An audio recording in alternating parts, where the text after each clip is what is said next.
Power has always existed. In every civilization, every institution, every family, every friendship, there is a dynamic of power operating beneath the surface. Someone leads, someone follows. Someone sets the terms, someone accepts them. Someone advances, someone falls behind. Most people move through this landscape blind. They experience its effects, the promotion that went to someone less qualified, the relationship that slowly tilted against them, the deal that fell apart despite their best efforts, without ever understanding why. They call it luck, or politics, or unfairness. Robert Greene spent years studying the great figures of history, the conquerors, the courtiers, the seducers, the strategists, and identified the patterns that appear again and again across every culture and every era. He distilled them into 48 laws. This is not a book about being ruthless. It is a book about being awake, about seeing the game that is already being played around you every single day. Whether you choose to play it, resist it, or simply protect yourself from it, that depends on your values. But you cannot make that choice without first understanding the rules. Today we go through all 48 laws, one by one, in order, every single one. Let us begin. Part 1, Laws 1 through 12. Law 1, never outshine the master. Make those above you feel superior at all times. No matter how talented you are, suppress the urge to display it in ways that eclipse your superiors. Their insecurity is your greatest threat. Nicolas Fouquet threw a party so magnificent it made King Louis feel inferior, and spent the rest of his life in prison for it. The lesson: your brilliance is an asset only when directed upward in a way that elevates those above you, not one that makes them feel diminished. Law 2. Never put too much trust in friends. Learn how to use enemies. Friends are emotionally dangerous precisely because you lower your defenses around them. They know your secrets, your insecurities, your weak points. When they betray you, and Greene documents that they often do, the damage is far deeper than any enemy could inflict. A former enemy hired into your service has everything to prove. They will work harder, remain more loyal, and cause less trouble than the comfortable friend who feels entitled. Hire former enemies when you can. Watch your friends closely. Law 3. Conceal your intentions. The person who understands your next move can prepare for it, counter it, and neutralize it before you act. Power requires mystery. Keep your purposes obscured. Send misleading signals. Cultivate a reputation for openness while concealing the real strategy. The best deceivers in history did not lie outright. They simply never revealed the full truth until it was too late to use it against them. Always say less than necessary. The more you speak, the more common you appear. Words are the most abundant thing in the world, and therefore one of the cheapest. Powerful people speak rarely and deliberately. When you say less, every word carries more weight. Silence creates the illusion of depth, of mystery, of knowledge withheld. People project their own fears and interpretations onto your silence, and those projections are almost always more powerful than anything you could actually say. The person who controls a conversation is rarely the one speaking most. Law 5. So much depends on reputation. Guard it with your life.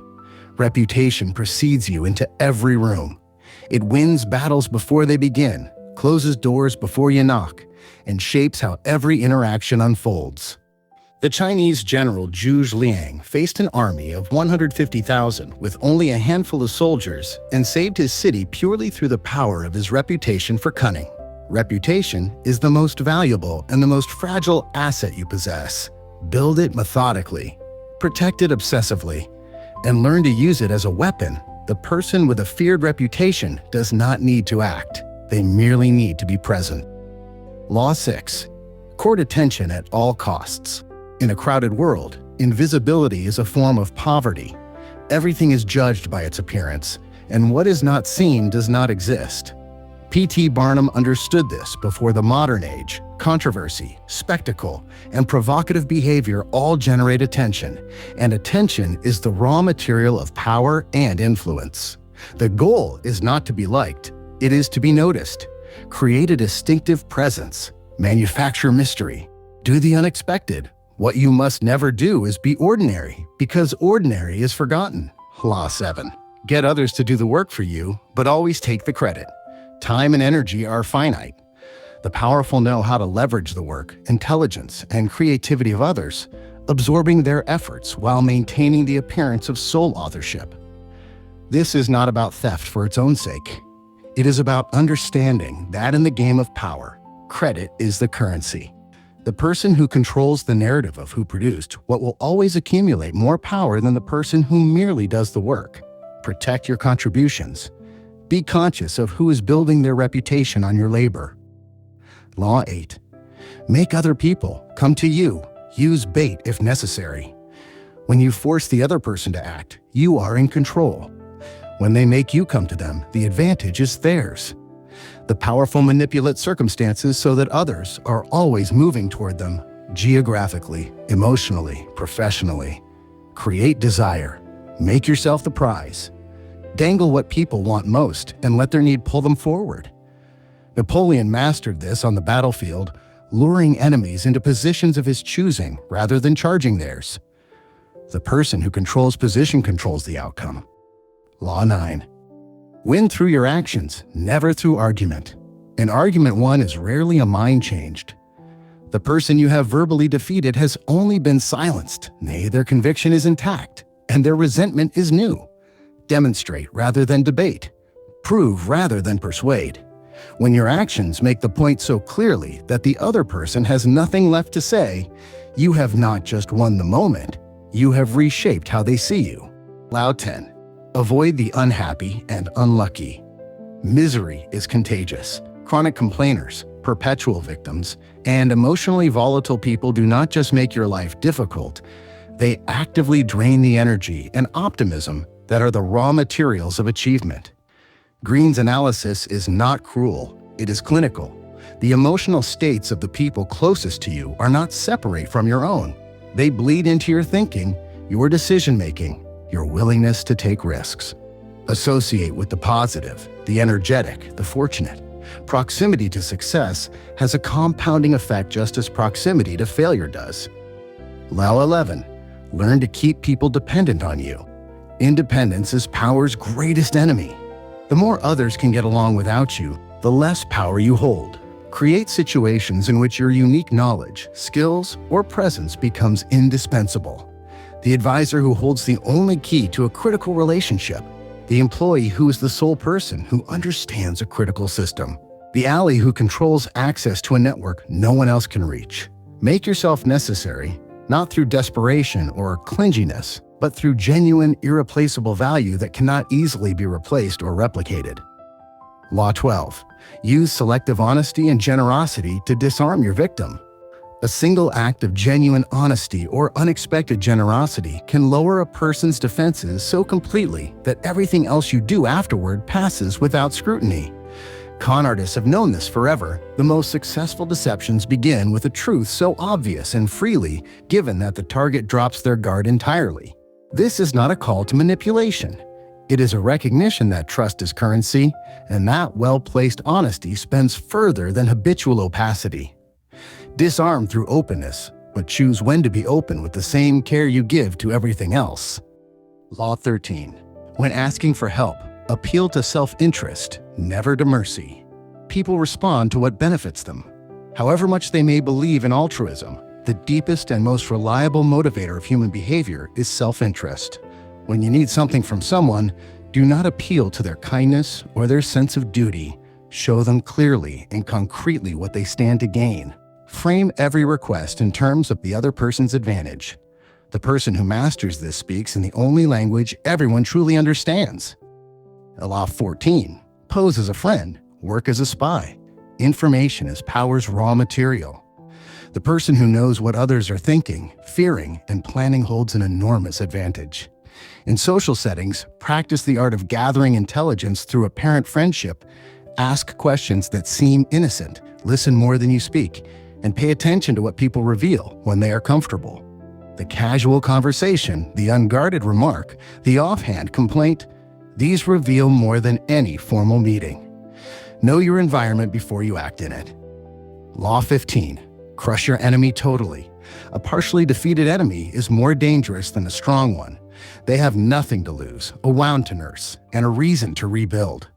History is full of the catastrophic consequences of mercy shown at the wrong moment. The defeated general allowed to live who returns with a larger army, the ousted rival who gathers support from exile. When circumstances require you to act against an enemy, Greene argues, half measures are worse than no measures at all. This is a law best understood as a warning. If you choose to act decisively. If you are not prepared to act decisively, reconsider whether to act at all. Law 16. Use absence to increase respect and honor. The more you are seen and heard, the more ordinary you become. Value is a function of scarcity.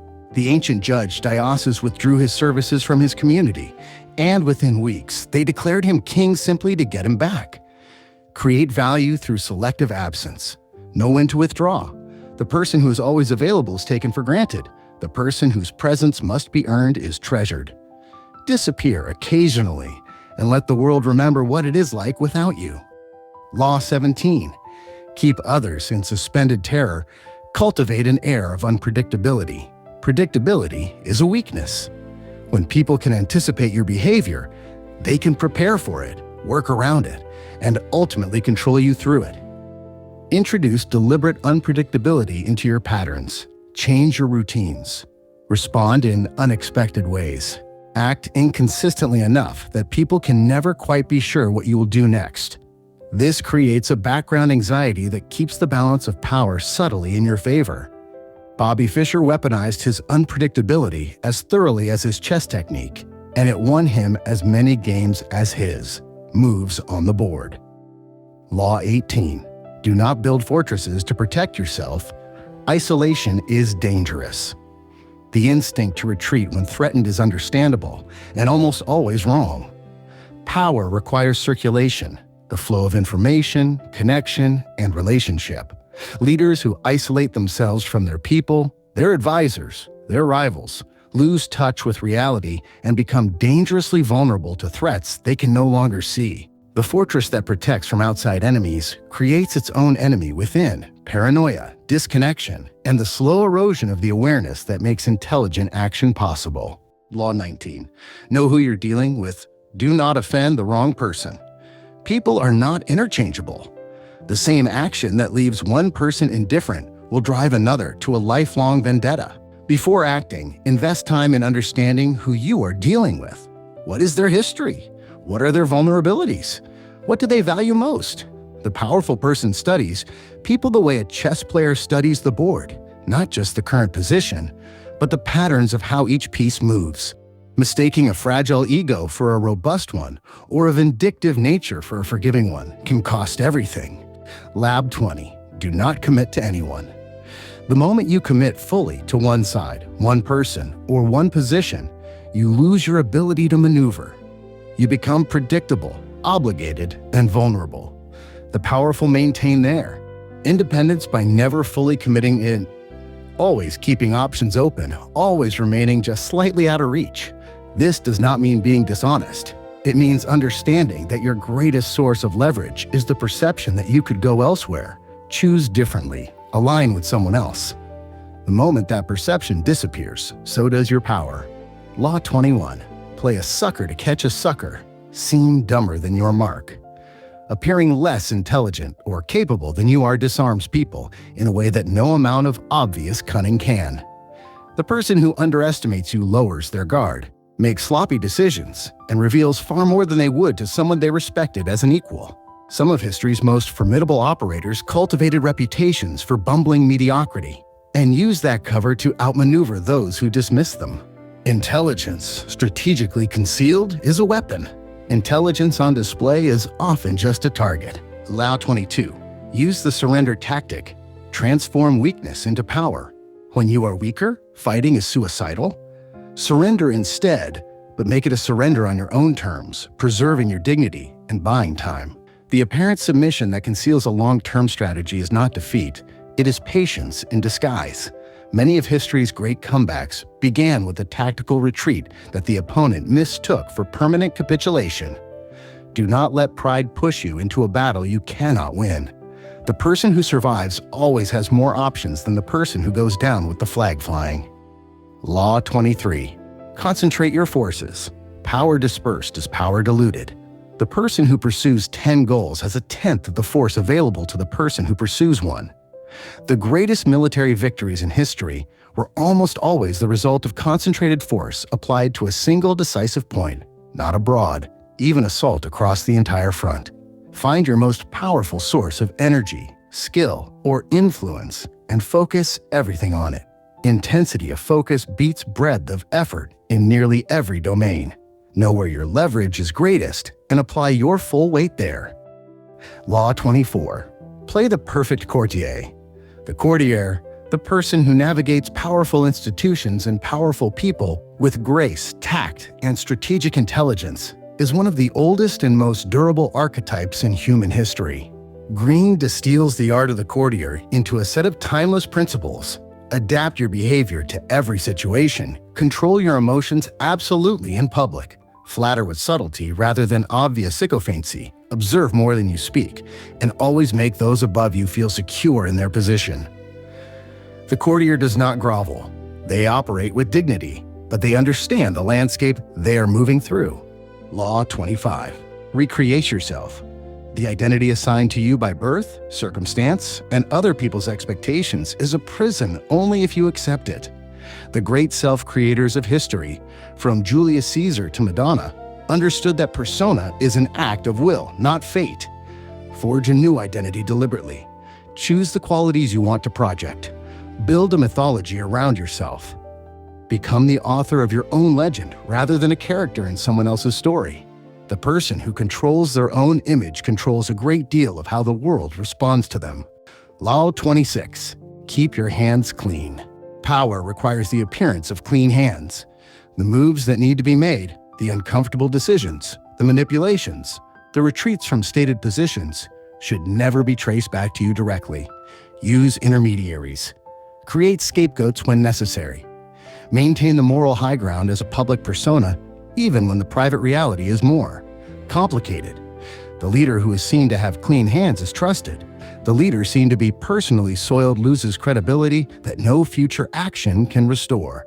27. Play on people's need to believe to create a cult-like following. Human beings have a deep, almost desperate need to believe in something larger than themselves.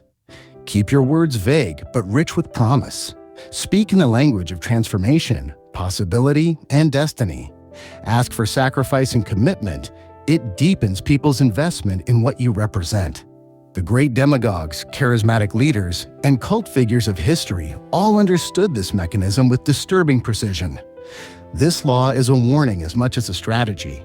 Recognize when it is being used on you, because its pull is almost irresistible once you are inside it.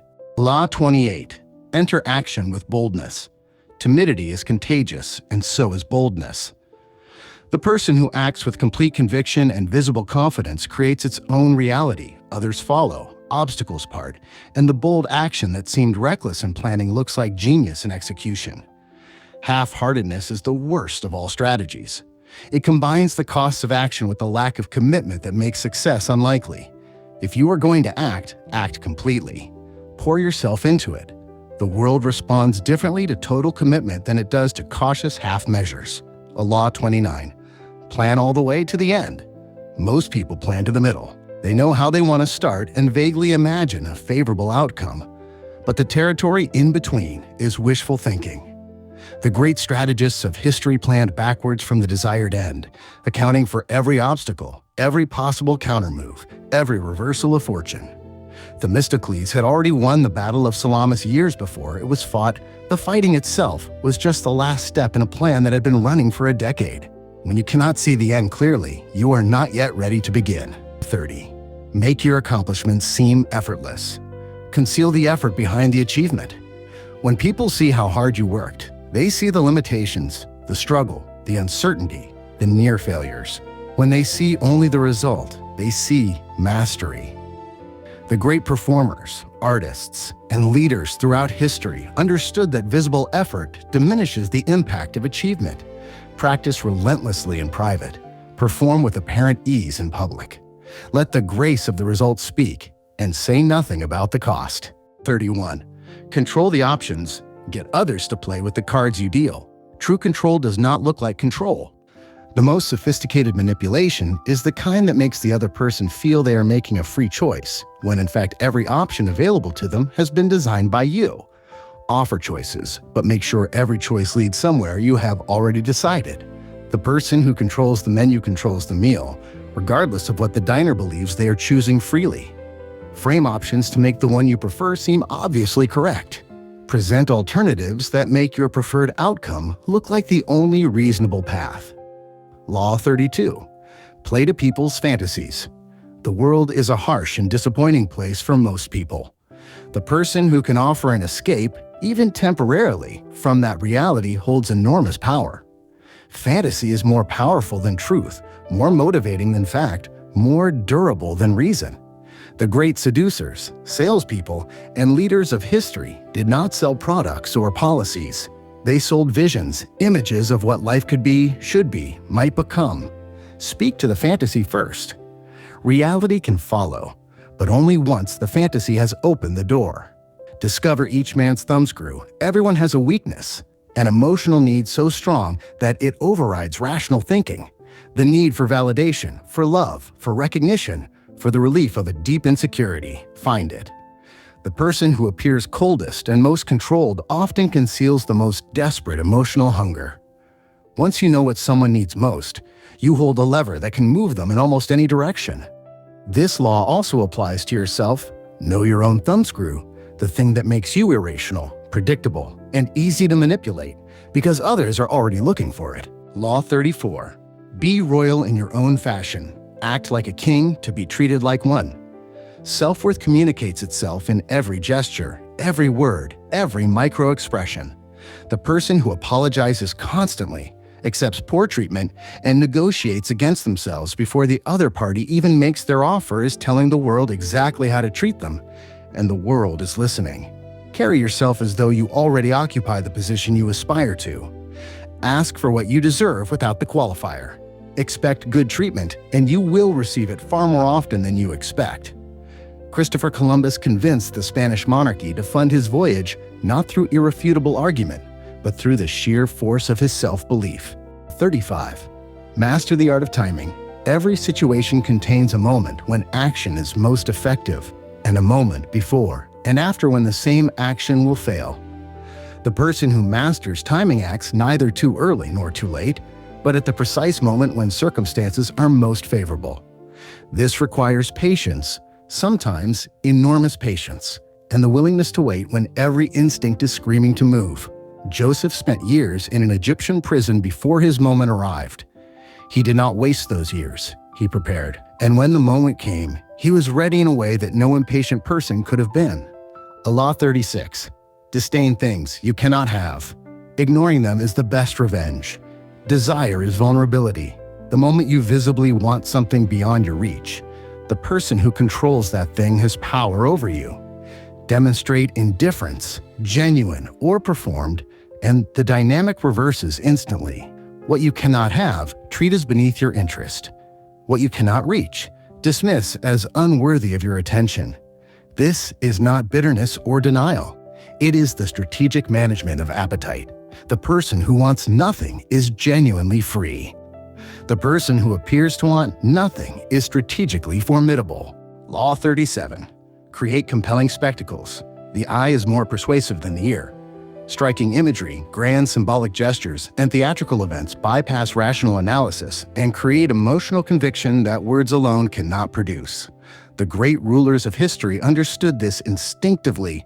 Coronations, triumphs, monuments, and ceremonies all serve to make the abstract fact of power into a visceral, undeniable experience. In any field, the person who understands how to stage their work, how to create a moment that will be remembered, operates at a different level from those who rely on facts alone. 38. Think as you like, but behave like others. Displaying unconventional thinking in public is a form of aggression. It forces others to confront the distance between their beliefs and yours, and people do not enjoy that confrontation. Keep your heterodox ideas private. In public, blend, conform, appear to share the values of the group. This is not cowardice, it is intelligence. The great freethinkers of history, from Galileo to Darwin, understood when to speak and when to stay silent. They changed the world, but they survived long enough to do it. 39. Stir up waters to catch fish. Anger and emotional agitation are power transferred to whoever provoked them. The person who can make you lose your composure has defeated you before a single substantive exchange has occurred. Conversely, deliberately agitating your opponents, creating confusion, uncertainty, and emotional turbulence gives you an enormous advantage. A rattled opponent makes mistakes. A calm one is formidable. The most dangerous players in any game are those who never lose their composure, regardless of the provocation, and who know exactly which buttons to press in everyone else. Law 43. Work on the hearts and minds of others. Coercion creates compliance, not loyalty. The person who obeys out of fear is watching for the moment your power weakens. The person who follows out of genuine conviction will remain loyal even when it costs them something. The great leaders of history understood the difference and invested enormous effort in making people genuinely believe, genuinely feel that their interests and the leaders were aligned. Speak to emotion first, reason second. People follow what they feel, then justify it with what they think. Law 44. Disarm and infuriate with the mirror effect. Reflecting someone's own behavior back at them produces effects that no direct response can match. The person who mirrors their opponent's moves forces them to see themselves, which is often deeply uncomfortable. The person who mirrors another's values, beliefs, and worldview creates an almost irresistible attraction because we are all, at bottom, most drawn to what we recognize as our own reflection. The mirror is a tool of both confrontation and seduction, depending on what you choose to reflect and to whom. Law 45. Preach the need for change, but never reform too much at once. People say they want change, but are deeply attached to the familiar. Reform too quickly, and you create anxiety, resistance, and backlash, even from those who claim to want what you are offering. The effective reformer moves incrementally. They use the language of continuity. We are preserving what is valuable while improving what is not, and introduce change in doses that the group can absorb without feeling threatened. The revolution that succeeds looks, from inside, like barely noticeable evolution. Law 46. Never appear too perfect. Perfection inspires admiration and envy. And envy is one of the most dangerous forces in human relationships because it operates silently, disguising itself as admiration until the moment it finds an opening to destroy what it secretly resents. Reveal small, controlled flaws. Be visibly good at what matters, but slightly imperfect at what does not. Allow people the comfort of feeling they have something on you. The person who seems entirely without weakness is a target. The person who shows a carefully chosen vulnerability is a confidant. Law 47. Do not go past the mark you aimed for. In victory, know when to stop. The moment of victory is the moment of maximum danger. Success breeds arrogance, and arrogance breeds overreach. The military commander who chases a retreating enemy past the point of strategic necessity. The negotiator who pushes for one more concession after a fair deal is already on the table. The successful person who expands into adjacent areas they do not understand. History is full of achievements turned to catastrophe by the inability to stop at the right moment. Know what winning looks like. Stop there. Law 48. Assume formlessness. The final law is the deepest one. All the previous laws describe specific tactics and strategies, ways of acting, deceiving, advancing, protecting. This one describes a way of being. To assume formlessness is to hold nothing so rigidly that it cannot be released. No fixed identity, no immovable plan, no position so committed that it cannot be revised. Be like water, taking the shape of whatever container you are placed in, finding the path of least resistance without losing your essential nature. The rigid structure shatters under sufficient pressure. The formless adapts and survives. This is not weakness. In the long game of power, it is the highest form of strength. So, 48 laws, each one drawn from hundreds of years of documented human behavior, each one appearing again and again across cultures, centuries, and contexts so different they should have nothing in common, and yet the pattern holds. Greene did not invent these laws, he observed them. And that distinction matters because it means they are not a philosophy you can choose to opt out of. They are a description of how power has always worked in every era of human history, including right now in your life today. The question this book leaves you with is not whether you approve of these laws. The question is, what will you do now that you can see them? Use them consciously. Defend against them deliberately. Understand the people around you more clearly. Navigate the institutions and relationships in your life with open eyes rather than naive hope. Knowledge of the game is not corruption. Ignorance of it is just vulnerability with a cleaner conscience. If this narration added value, subscribe, share it with someone who needs to see the world a little more clearly, and tell us in the comments which of the 48 laws hit you hardest. We will see you in the next one.